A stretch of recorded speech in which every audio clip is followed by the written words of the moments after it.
त्या ठिकाणी ती तयारी करत होतो, जेणेकरून एक विशेष त्या दिवसाचं एक औचित्य साधून ते आम्हाला महिलांच्या खात्यापर्यंत पोहोचवता येईल.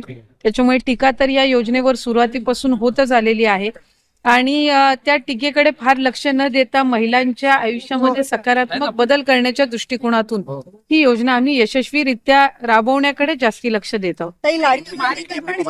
महिलांवरती होत असलेले या दोघांनाही भारतरत्न देण्यात यावा अशी मागणी ही सत्ताधारी भाजपचे आमदार करत आहेत. आपली काय प्रतिक्रिया यावर? नाही, या निश्चितपणाने क्रांतीज्योती सावित्रीबाई फुले असतील आणि महात्मा ज्योतिबा फुले असतील यांच्या जी काही मागणी आमचे सन्मान्य वरिष्ठ सदस्य आहेत, ते माजी मंत्री सुद्धा आहेत, यांनी केलेली आहे आणि जे योगदान त्यांचं समाजासाठी अनेक वर्षांपूर्वीचं आहे त्याचे पडसाद आजही आपल्याला त्या ठिकाणी पाहायला मिळतात.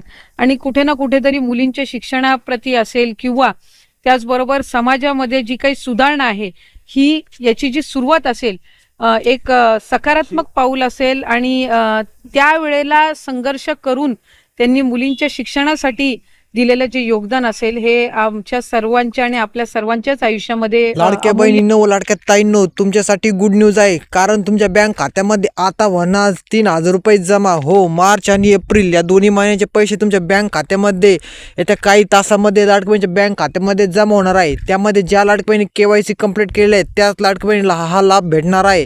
आता बरेच लाडक्या बहिणी असे म्हणतील की आम्ही KYC कंप्लीट केले तरी आम्हाला हप्ता भेटत नाही. तुम्ही टेन्शन घेऊ नका, तुमची KYC जर सक्सेसफुली कंप्लीट झाले असेल तर तुम्हाला मार्च महिन्यापासून हप्ते रेग्युलर चालू राहतील. आता ज्या लाडक्या बहिणींना जानेवारीपासून हप्ते भेटत नव्हती परंतु त्यांनी KYC केलेले आहे त्यांनी टेन्शन घेऊ नका, त्यांच्या पण बँक खात्यामध्ये मार्च आणि एप्रिल या दोन्ही महिन्याचे पैसे जमा होणार आहे. तर आता लाडक्या बहिणी, जर ही नवीन अपडेट तुम्हाला जरा पण माहिती पूर्ण वाटली असेल तर व्हिडिओ लाईक करा व चॅनलवरती नवीन आला असेल चॅनलला सबस्क्राईब करा. भेटूया पुढच्या नवीन व्हिडिओमध्ये. धन्यवाद.